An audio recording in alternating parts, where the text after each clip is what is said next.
Nigeria has the highest number of registered delegates from Africa, with over 1,400 delegates, making it the country with the third highest overall in number of delegates at the conference. Well, President Bola Ahmed Tinubu, who last year criticized the proposed emission cuts for Nigeria during the elections, was accompanied by 138 delegates from the State House.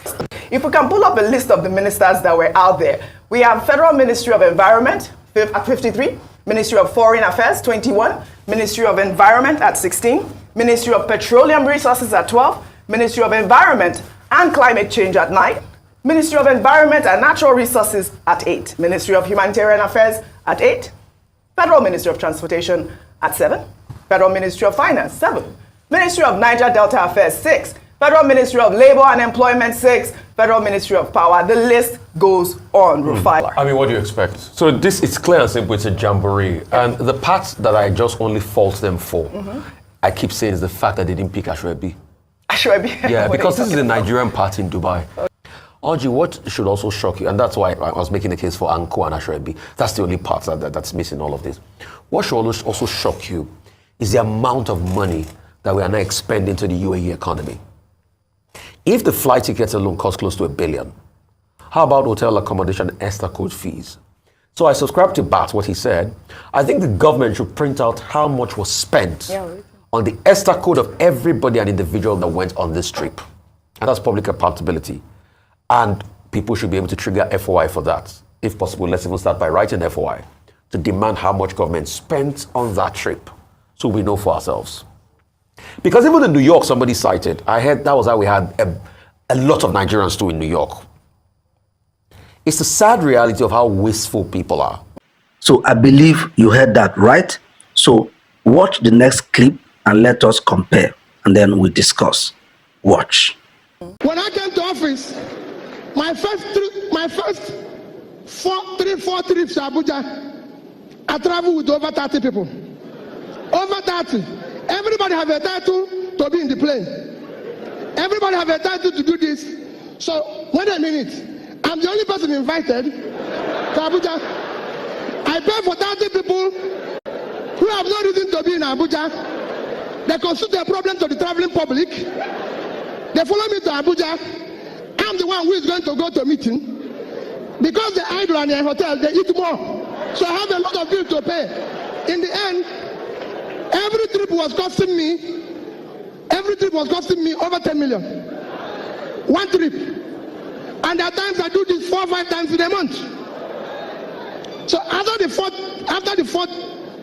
about the third or fourth trip, I sat down and said, I want you to write name of everybody from me and tell me why and what is the purpose of this person going to be in Abuja.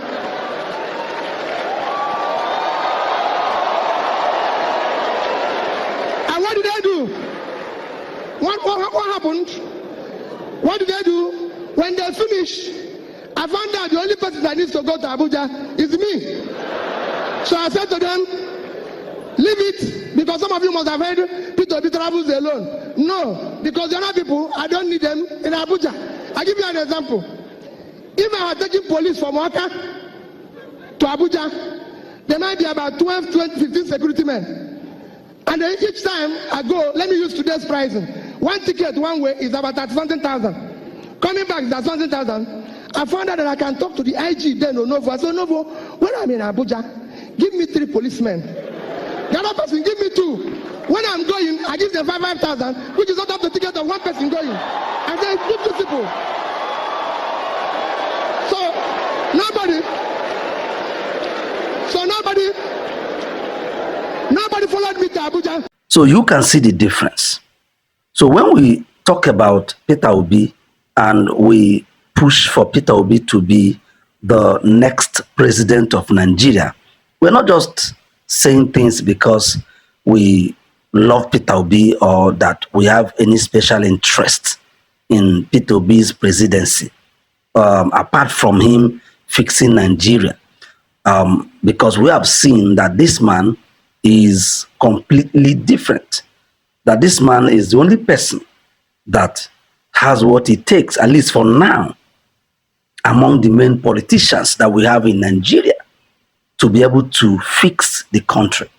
And every day events prove us correct. So you can see the difference.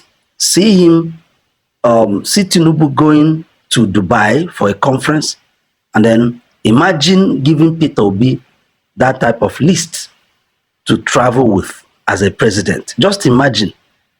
He will ask you, what are these people going there to do? What for? And when you look at that list, even people from Ministry of Environment and Climate Change, who are supposed to be more, they were even very few. I think 9 of them.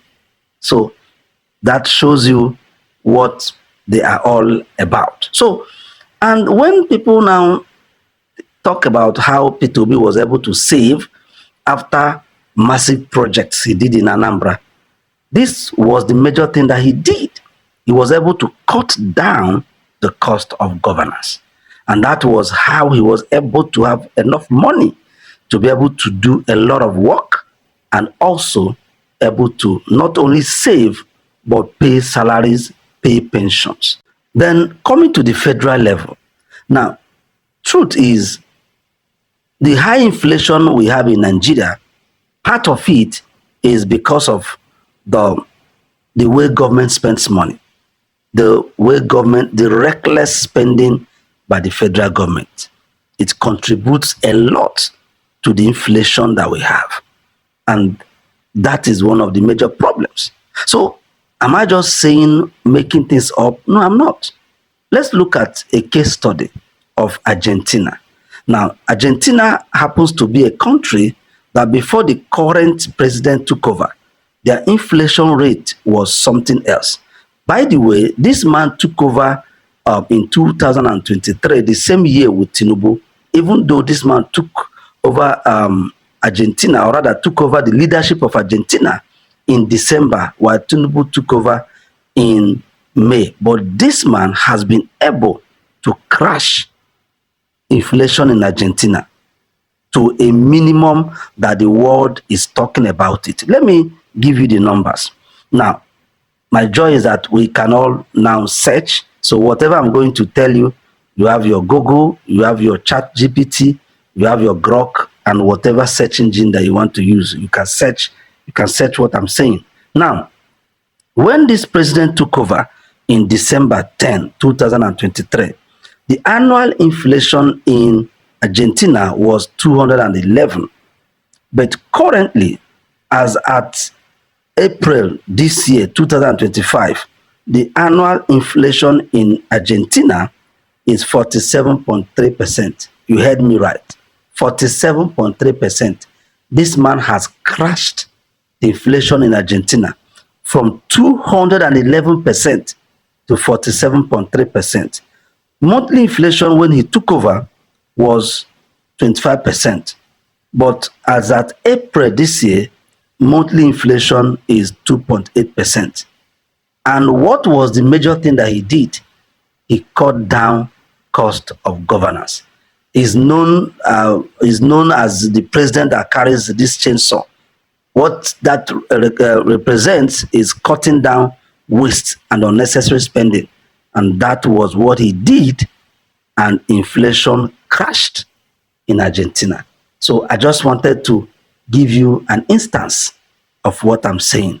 And that is why we talk about Peter Obi. That is why Nigeria, as it is now, needs a president, Peter Obi, come 2027.